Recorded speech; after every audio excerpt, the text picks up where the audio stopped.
Welcome back to Her Perspective. It's your girl, Jay Free. This is Marley. And I'm Shelton R. Johnson. Woo! Our special guest of the day. We all have opinions and different points of views. Perspective is a particular attitude towards something or a way of regarding something. Join us as we sip and say what's exactly on our minds in a conversation we call Her Perspective. So we were talking about the list that every woman may or may not have when she's dating. Right, in a previous episode. So we gave our perspective, Jay Free and I did, and we were interested in the male perspective. So we're gonna let Shelton tell us whether or not men have these lists when it comes to dating, yes. All right, first let me say I'm a married, God-fearing, happily married, God-fearing, humble young man. Look. I don't want no problem. That's what that means, AKA. Exactly. So look, no, really, okay. It depends on the man and where he's at in his life, okay? If a man, I'm 33 years old, all right? If a man is 33 years old and he's single and he's serious, most of the time around that age, that's when men kind of, even my single friends who swore they'll never get married, they are even starting to get serious now about with some different women. So at that age, men do have, I believe, what you guys would consider to be quote unquote a list. Ain't no man sitting down just writing it down like, oh, I got a list. And that ain't happening. But they know what they're looking for in a woman at that age. Because if they're going to be in a relationship, they want it to be something that's worth their time. You know, at that age, men don't just hop into relationships just on a willy-nilly like as they would in their early 20s or so. You know what I mean? Okay. So to answer your question, yes. So men do have a list. Yeah, I would say so. At that age, at that point in life, yeah. Okay. 20s, hey now. It's a completely different list. They still have a list, it's just different. It's a different one. Right. Well, even as we said, and it's rare. And it's rare that men in their 20s have their list. If you find a man in his 20s with a list, you better latch on to him. He's mature. He mature. He mature.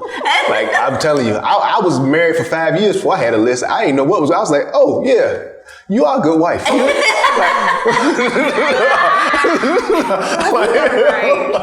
But that's real because you're so young, you don't even know the importance of a list, right? Absolutely, yes. Okay, so what are some things that when you realize that you had a list, what are some things that were on your list? Good question. For me, you got to be down to earth. Like, you got to be able to take a joke and give a joke. Okay. You know, one of the biggest things I love about my wife is that she has a sense of humor and she's always willing to crack a joke. Some of her stuff ain't funny all the time.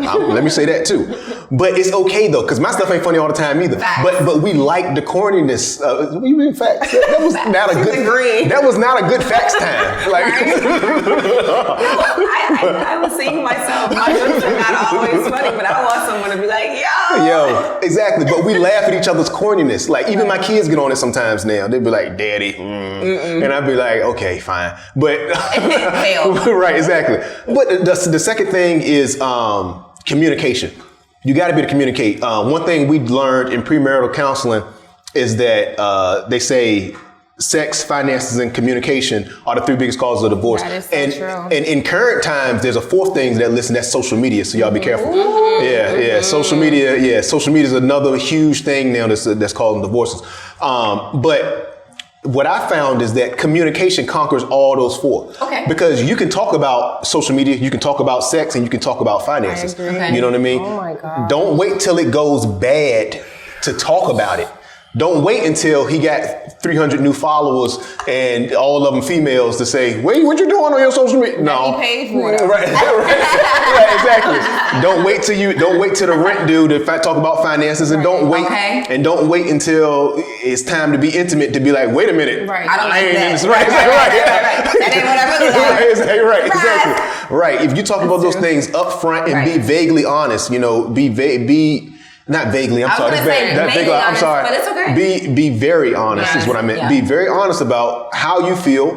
Okay. And not only be honest about how you feel, but you got to be an open vessel in order to listen to how he feels too. Absolutely. You know what I mean? You have to be able to not only speak it, but then able to hear it, and then that's when you reach that compromise. You got to know you're not going to be able to get everything that you want. Okay, anyway, back to my list. Right. So, because I feel like I'm getting way off topic. No, but I think people need to hear that. Yeah. Because those things that you said are a separate list, because we were talking about in the beginning, in our youth, we may have had a superficial list, but the older we became, our list shifted. It changed because those things that we once thought we wanted and needed, we don't. Yeah, you get older and you're like, that really don't matter no more. Right. Like you being 6'5" with, a 6-pack and all that stuff don't matter. Yeah, that ain't realistic. You want that substance. Right. It's not real. 6'1". I was about to say 6'3".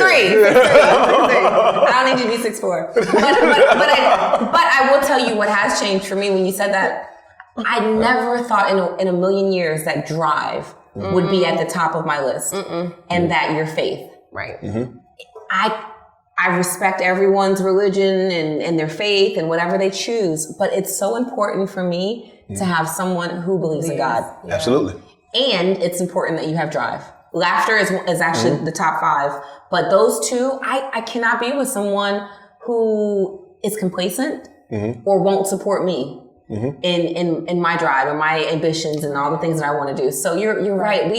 We go from wanting someone who's super tall and buff to, I don't even care. You know what? Just be 5'9", but just be driven, baby. Like, you know what I mean? And he's just a little bit taller. That works. I won't wear no heels. I promise. But we gonna live our best.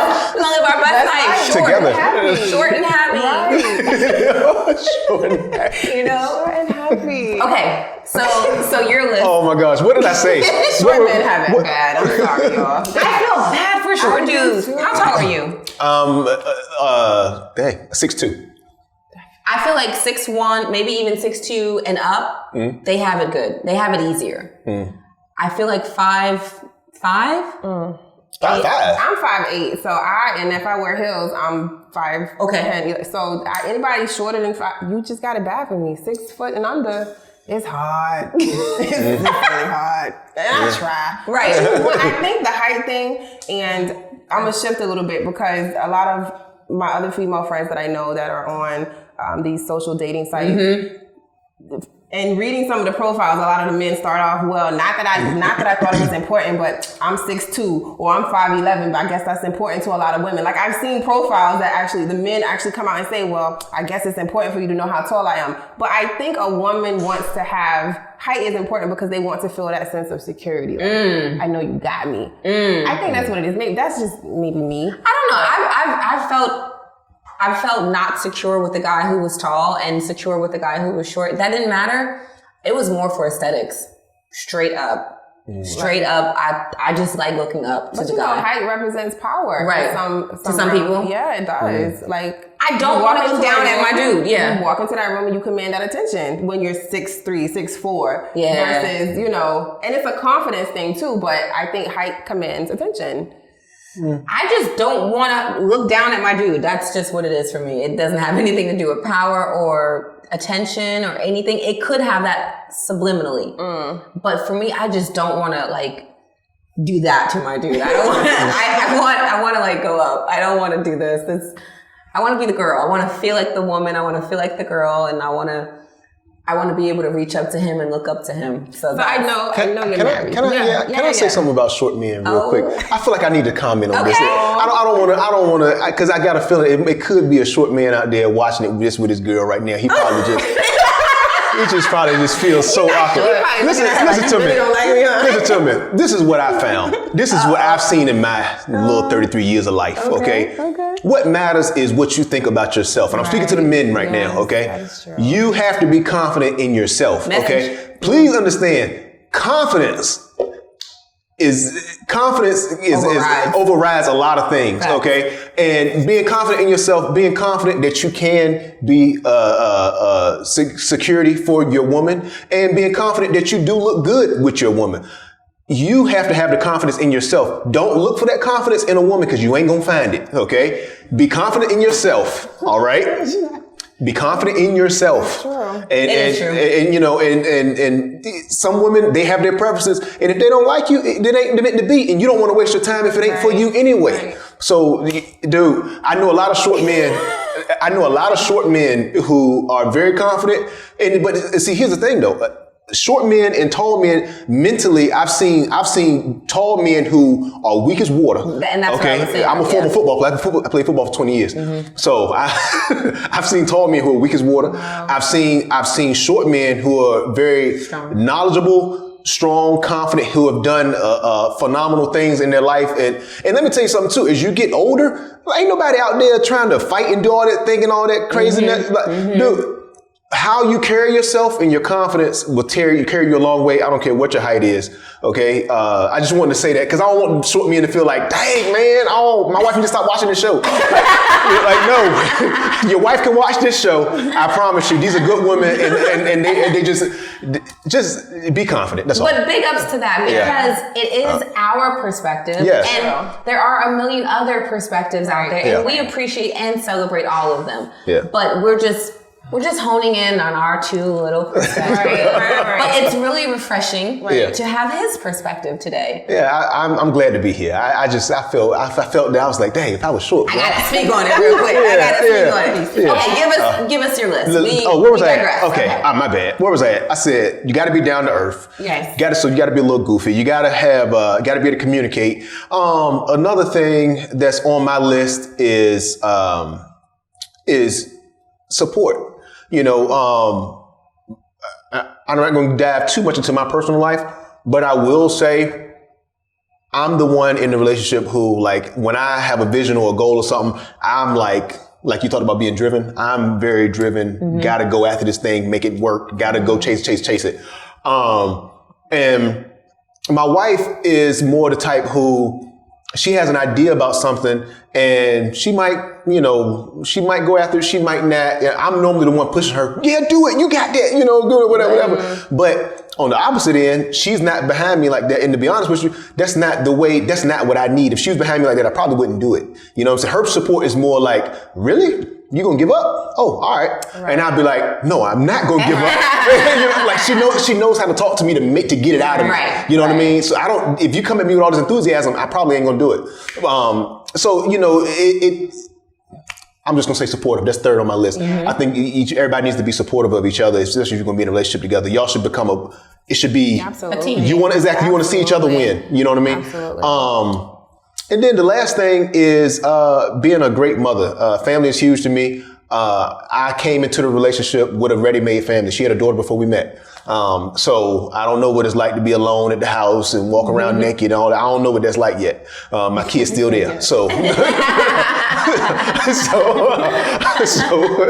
but the benefit of that is I got to see how great of a mother she was. That really attracted me to her.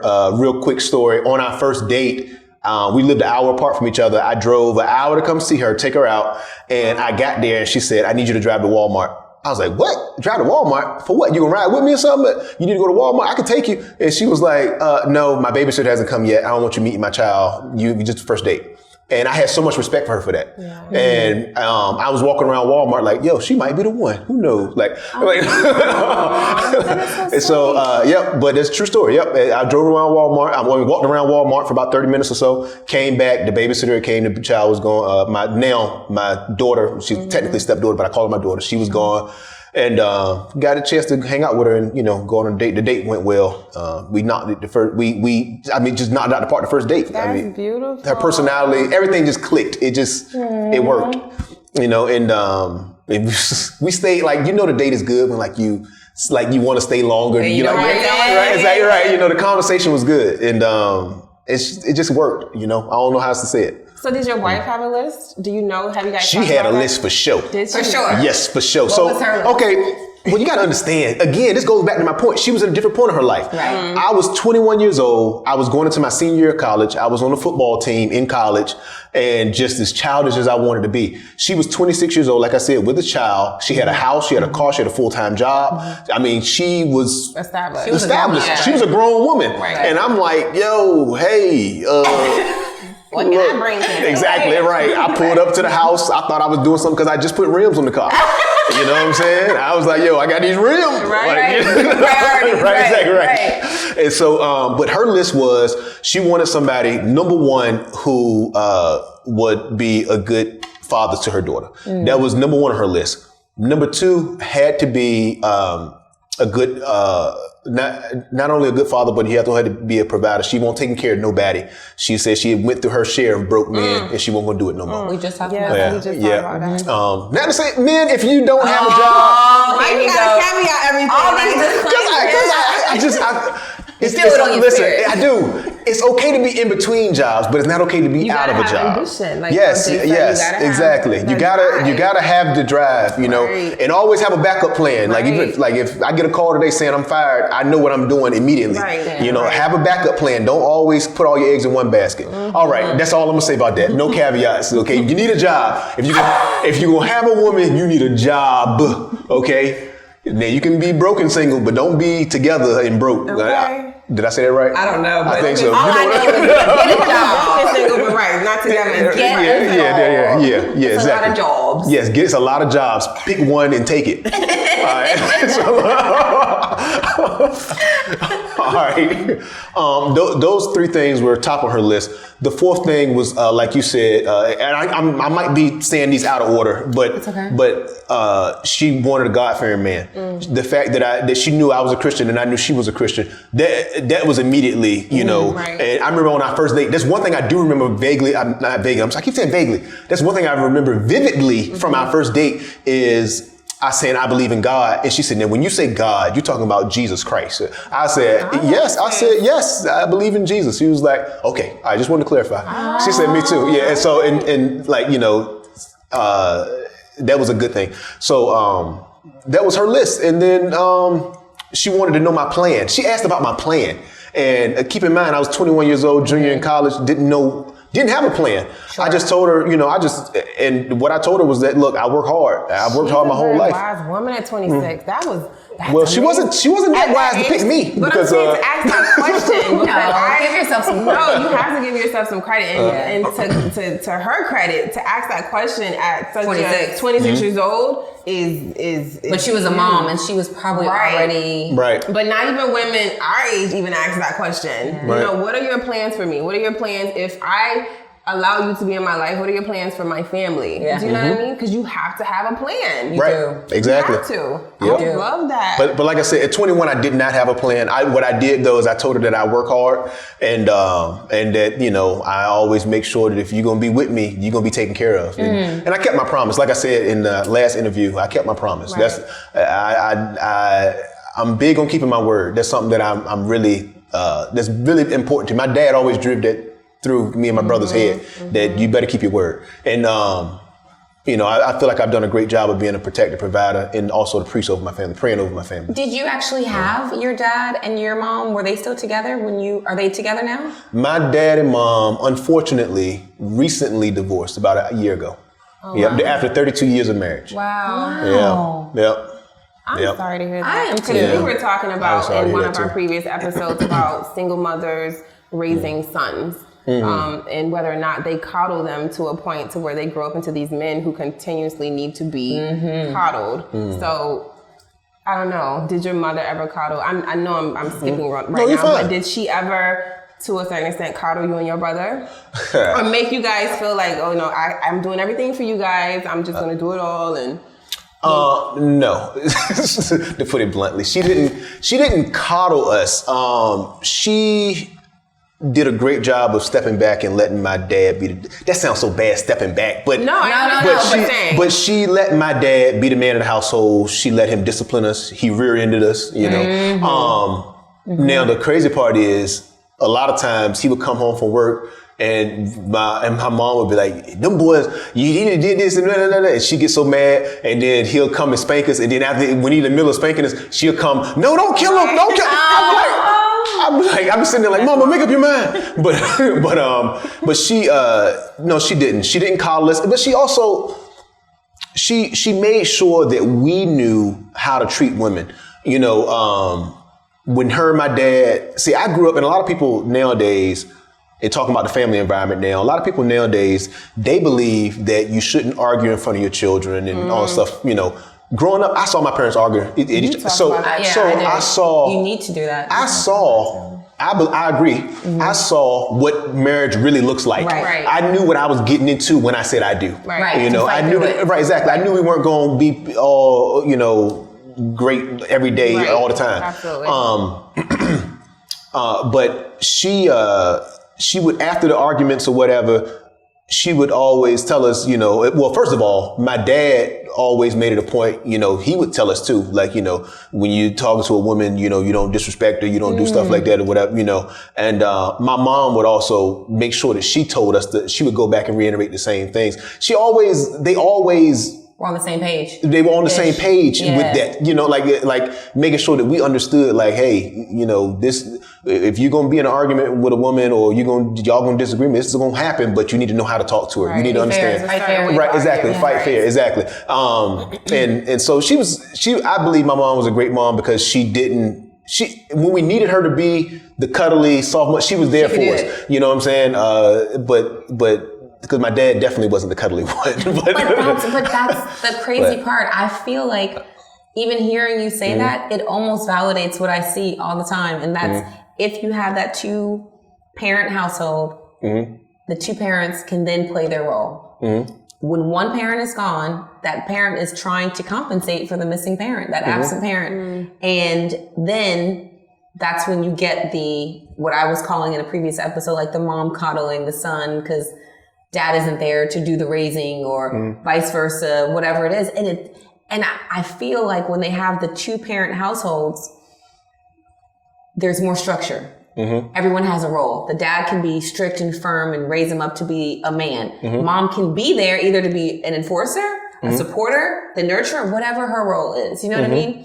And I just wish we would be more focused on staying together sometimes so that we could have those 2-parent households. Well, I think the issue with that is it's hard to see the big picture when you're in the moment. When you're in it day to day. You know what I mean? When you're in it day to day, sometimes you get so focused on that little issue that you're going with as opposed to stepping back and saying, wait a minute. Absolutely. Like what I have here, what we're doing here is bigger than this little argument we're having. You know what I mean? They quit. Instead they quit. Right, exactly. It's easy to quit. That's the easy thing to do. Yeah. We're platform country. Right, exactly. You know, I hate to say it, but you know, it's becoming the norm because you have people who quit and give up, and then they have friends who might get in the same situation, and they say, or even worse, they might have sons now at this point who get in that same situation, and they give them the advice of, well, shoot, that's when I got a divorce, or that's when I did this, or that's when and so they're getting the advice to give up. Absolutely. You know, and because it's the easy route, and then that's another thing added with social media now, where back in the day you didn't see all these, you know, women posting scantily clad little videos and pictures and whatnot. Instant thoughts, exactly. You're like, man, shoot, I could be out here doing like they do in the club. I could be hollering at it. You know, because he's 5'5". I'm just joking.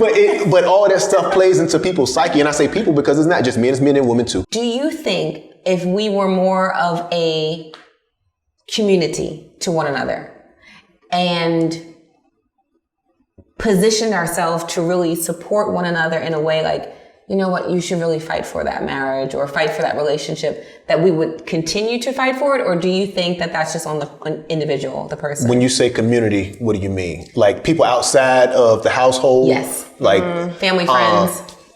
I disagree. It's a question. I don't have a position on it. Okay. All right. Well, no, my answer is no. My answer is no. Okay. Because I feel like marriage, it should be a private unit. And that's why I love the reason why I don't like those reality TV shows when they bring cameras into the household. Right. I feel like the marriage is a private unit. I think one of the biggest things that saves me and my wife is us praying together. Okay. We pray together. Sometimes not as often as we should. However, it keeps us on the same page. Okay. It lets her know what I'm asking God for, what I'm believing God for, and what I'm thanking God for. So she hears what's on she hears my heart, she hears my mind, and I hear hers. You understand what I'm saying? Okay. And it brings us on the same page, you know. But as far as, I believe in keeping, especially family, out your marriage. I'm gonna talk about friends in a little bit, but I believe in keeping family out your marriage. The reason I believe in keeping family out your marriage is this. To your parents, I don't even know your parents. I really don't even know you, to be honest. But you're their baby. right? So say I'm your husband and you and I have an argument. They're going to always look at you as your baby. Right. And here's the thing, though. Here's the crazy part. Me and you, because we have a great relationship, we're going to get past that argument. But they won't. But they ain't going to forget that. My God. They ain't going to forget it. They, because you're their baby. Right. You understand what I'm saying? So that's why I believe in keeping family out your marriage. Now, if you have a friend who is married and who is like-minded, meaning when I say like-minded, I mean they believe in Christ as you do. They believe in the ideal of marriage as you do. And they can see the bigger picture of the family unit as you and your husband can. Someone who you can confide in confidence and know that there's no sideways shadiness to it. Number one, you got you a special friend. That's the first thing. My wife has one girlfriend that falls in that category. And I have one male friend who falls in that category. And like I said, I'm 33 years old. This friend who I'm talking about is 47. He's a 47-year-old man. Ain't no man 33 thinking that clearly yet. So, when I call my friends who I know can keep a secret and keep, if I tell them some of my private stuff, know it stays between us.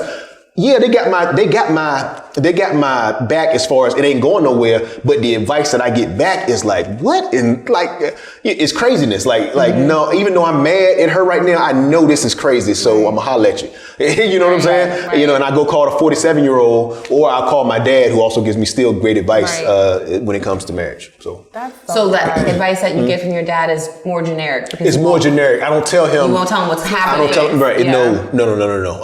I just be like, I just ask him a general question, not the specifics or details of stuff. No.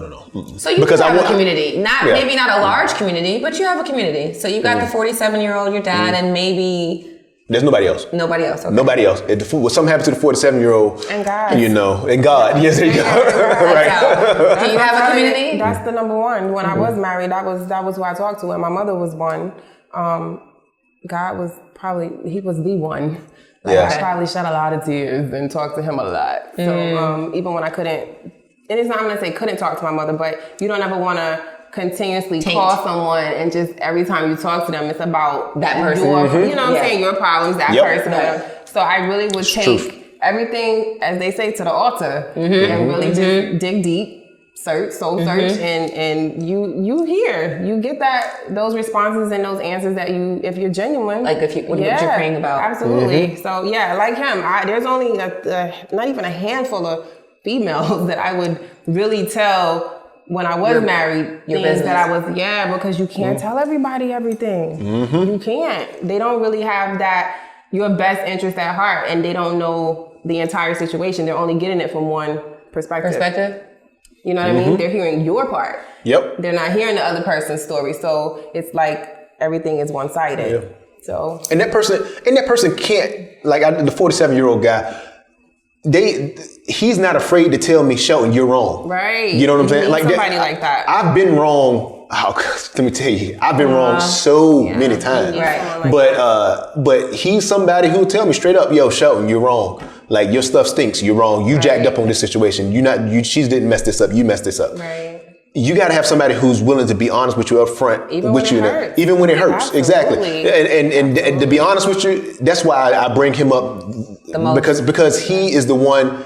I consider him a real friend. Yeah. I have other friends who will always take my side and say, no, man, forget that. You ain't got to put up with that, man, blah, blah, blah, blah, blah. He's the one who'll say, nope, you're wrong. Right. But at least you're open to receiving it, because you can have someone tell you that you're wrong, but if you disregard it, or if you don't receive it because you already feel like you're right, then it's useless. So you put yourself in a position of being open or humble enough to, okay, let me hear this friend of mine's perspective to see where I could have done better. Right. And let me say this too, because I know you got your bias. I'm assuming you have a lot of female viewers. Yeah. Right. So average age range between, and I just looked it up, 30 and 47. Okay. Yeah. All right. Well, let me say this. Let me say this. Men don't vent. Okay. Women a lot of times vent.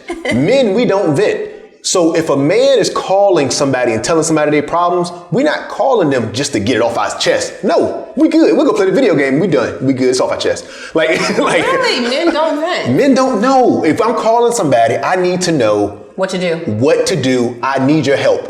Give me some advice. You know what I mean? And like that's how we think. I'm not just gonna tell you my problems for no reason just to say, all right, I'm good now. What you doing? It don't work like that. And I don't play video games either, by the way. That was just an example.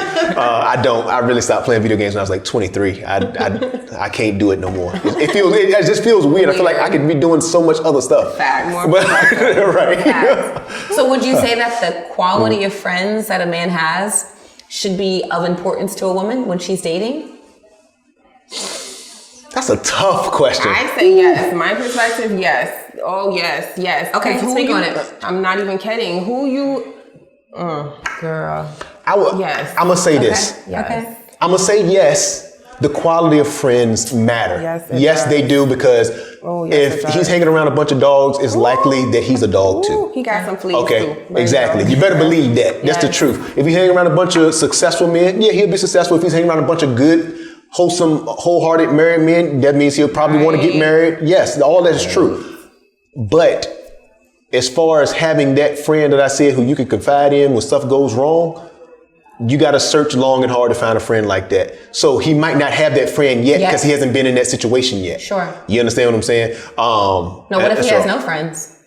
You got a dude who likes being alone all the time. That's a yeah. What does that say? You're a man, so what does that say? Here's what I found. From a man's perspective, when I see men who typically like to hang out alone and do their own thing, they're typically headstrong. They're typically confident in themselves. And I feel like it's a 50-50 crapshoot, to be 100% honest with you. A lot of times they can be headstrong and all about, and know what they want and they go after it and they're good to go, solid men, and they'll, they're all about their family. They're all about what they're about. But then you got some people who, if they're all alone, that also means that they're not willing to listen and be receptive of good advice. Right. So if they're thinking the wrong way, he's going to be headstrong the wrong way. Right. Exactly. So I feel like it's a 50-50 crapshoot. If you have somebody who's headstrong and all about themselves, really pay attention to what he's saying, because a lot of times men like that don't typically like to speak a lot, but when they do speak, they're speaking the truth of how they really feel or how they really interpret things. That's true. Yeah. Well, we're going to dial it back really quick. And we're going to wrap this up. Last question for women who have lists.